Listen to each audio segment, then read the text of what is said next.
जय हिंद, जय भारत। ज़्यादा बातचीत ना करते हुए आइए लेखा-जोखा करते हैं 800 मीटर के फाइनल का, जिसमें हमारे 2 एथलीट थे। क्या खोया है, क्या पाया है और किस तरीके से इस रेस को बेहतर किया जा सकता है, ये जानते हुए कि हमारा जो पर्सनल बेस्ट है, वो इसमें से 2-3 और खिलाड़ी हैं, उनसे बेहतर नहीं है। तो मेडल के चांसेस बहुत कम हैं, लेकिन फिर भी मेडल कैसे जीता जा सकता था? तो आइए देखते हैं क्या किया है। तो रेस होने जा रही है शुरू। अब नॉर्मली ये स्टैगर्ड होता है स्टार्ट 800 का, आपको पता है। तो जैसे ही ये मर्ज होंगे यहाँ पर 100 मीटर पर, यहाँ पे पोजीशनिंग लेनी है। इस पोजीशनिंग से आपका माइंडसेट पता चल जाता है कि आप क्या करना चाहते हैं। इसमें से एक हमारा जो एथलीट है, वो थोड़ा-सा अग्रेसिव है। लेकिन गलती यहाँ पे क्या हुई है, इनको अब इस पॉइंट पे पता चल गया है कि रेस जो है वो फास्ट जाने वाली है। क्योंकि 200 मीटर के टाइम से आपको अंदाज़ा हो जाता है। अगर आपको यहाँ पे अंदाज़ा हो गया है 300 मीटर पर, और पीछे जो चल रहे हैं, दोनों का ही मैं साथ-साथ ही में कर दूँगा। जो मिडल में हैं, उनको चाहिए था यहाँ पर पोज़ीशन को इम्प्रूव करते, अगर मेडल का चांस चाहिए था, और इन्होंने सारे का सारा कंट्रोल जो है अब्दुल्ला के हाथ में दे दिया है। और जो पीछे वाले हैं, उन्होंने पहले से ही हार मान ली है। उनको ये पता है कि मेरा पीबी इनसे बेहतर नहीं है, या तो ये थके हुए हैं राउंड्स में से, इनकी रिकवरी नहीं हो रही है, वर्कआउट जो है वो टू स्पेसिफिक हैं 400 800 के लिए। 800 1500 नहीं लगाते हैं ये, इनका रिकवर करना मुश्किल हो चुका है।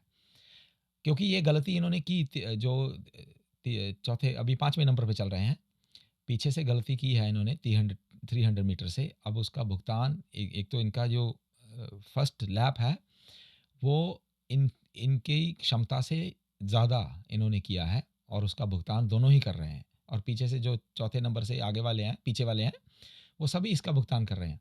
अब्दुल्ला ने क्या गलती की, वो तो हम क्या बात करेंगे। वो आगे लग के लगाई है 50 की का लैप। वो समझते हैं कि रुदिशा जैसे लगाते थे वैसे हो जाएगा, लेकिन रुदिशा का जो वर्कआउट हुआ करता था, वो अलग से करते थे 800 मीटर से। अब हुई है रेस ख़त्म।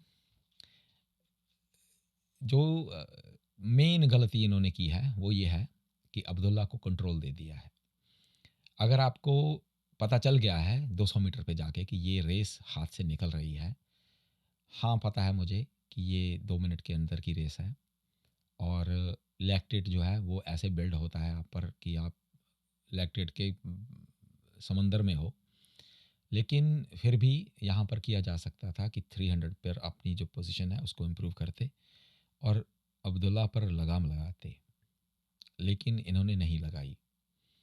और अगर पहला लैप ही इनका जो, क्योंकि ये 800 है, इसमें एनारोबिक ज़्यादा यूज़ होता है, एरोबिक कम होता है। तो अगर इनको ये था कि ये 50 का लैप जा रहा है, तो इनको कंट्रोल्ड रखना चाहिए था और कोशिश करते उनको पकड़ने की। फ़ॉर्म जो है ये दोनों की ही बहुत ख़राब फ़ॉर्म हो गई थी। 600 मीटर पर तो दोनों ही बिखर गए थे। फ़ॉर्म की जो, अब ये क्या करते हैं ट्रेनिंग, इसका मुझे पता नहीं है। मैं ज़ूम कर रहा हूँ कि ये 800 स्पेशलिस्ट हैं, 800 1500 नहीं लगाते हैं। अगर ये 1500 लगाते होते, एरोबिक बेस होता है इनका और ड्रिल्स वगैरह पे काम किया होता है, ज़्यादा ड्रिल्स की होती, तो शायद फ़ॉर्म का इनको थोड़ा अंदाज़ा रहता। और दूसरा है, इनको जो फ़ॉर्म के साथ-साथ इनको जो बायोमैकेनिक्स है उसका इनको थोड़ा और इम्प्रूव करना पड़ेगा। इस रेस में 144 को आजकल के ज़माने में, क्योंकि 146 की मैंने लगाई हुई है, तो इसका मुझे थोड़ा अंदाज़ा है कि क्या इसकी पेस का फीलिंग क्या इसकी होती है। तो इस पेस पर आप अगर बिखर जाते हो और आप compete नहीं कर पाते हो, आपको पहले से ही, क्योंकि इसमें मेंटल बहुत मैटर करता है कि मेंटल आपका क्या लेवल है।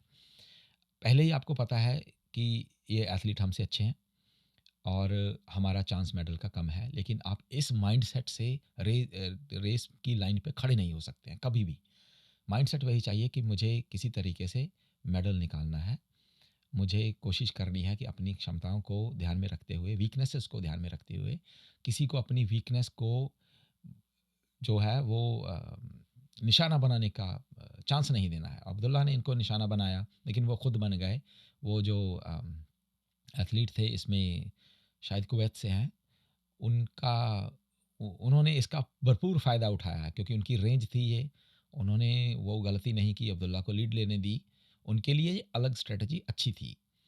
उनके पास स्प्रिंट थी। अगर हमारे पास इतना एंडोरेंस नहीं है कि हम पहले राउंड को सहन सहन नहीं कर सकते हैं 50 का, 53 का राउंड ही सहन कर सकते हैं या 52 हाई का। तो हमें उस क्षमता में या तो रहना चाहिए, उसी में लगानी चाहिए, और अगर मेडल का चांस नहीं है तो पीबी का बेस्ट अपना जो है पर्सनल बेस्ट है, पीबी की कोशिश करनी चाहिए। तो इन्होंने ना तो पीबी की कोशिश की है, ना इन्होंने मेडल की कोशिश की है। तो माइंडसेट जो है उस माइंडसेट से ये लाइन पे नहीं गए हैं। मेरी बात का गुस्सा मत करें। ये इन चीज़ों से सीखने की ज़रूरत होती है। यहाँ पे जो लड़के हैं उनका भी मैं विश्लेषण करता रहता हूँ, मेरे पास करते हैं। इस तरीके से इसको बेहतर किया जा सकता था कि आप या तो चांस लें, बिल्कुल आगे लग जाएँ और रेस को कंट्रोल करें। अब्दुल्ला क्या करता है, छोड़ो उसे। आप आगे लगें, रेस को कंट्रोल करें, पहली 200 को 26 के ऊपर ही रखें। आपने पहली 200 को 26 के ऊपर रख लिया, तो इसका मतलब उसको दूसरी 200 ज़्यादा लगानी पड़ेगी, तो वो ज़्यादा थकेगा, उसको कोशिश करनी पड़ेगी। आपने इस यहाँ पे गलती कर दी। अगर वो निकल गया था, तो आपको चाहिए था कि रेस को कंट्रोल रखें, अपना राउंड जो है वो फ़ील के हिसाब से, क्योंकि गाड़ी तो आप ज़्यादा देखोगे ही नहीं, क्लॉक तो होता है वहाँ पे, लेकिन क्लॉक क्लॉक पे इतना ध्यान नहीं होता है, ध्यान आपका कंपैटिटर जो होते हैं उन पर होता है। तो ये आपको करना चाहिए था। फिर भी ठीक है, वहाँ तक पहुँचे हैं। आने वाले समय में अब दूसरे खिलाड़ियों का ध्यान में रखते हुए, अपनी रेस स्ट्रेटजी को ध्यान में रखते हुए इस माइंडसेट से जाएँ कि हमें या तो मेडल निकालना है या पीबी निकालना है। चैनल को सब्सक्राइब कर लें। मेरा नाम है हरप्रीत, एनसीसीपी सर्टिफाइड कोच हूँ कैनेडा में। जय हिंद, जय भारत।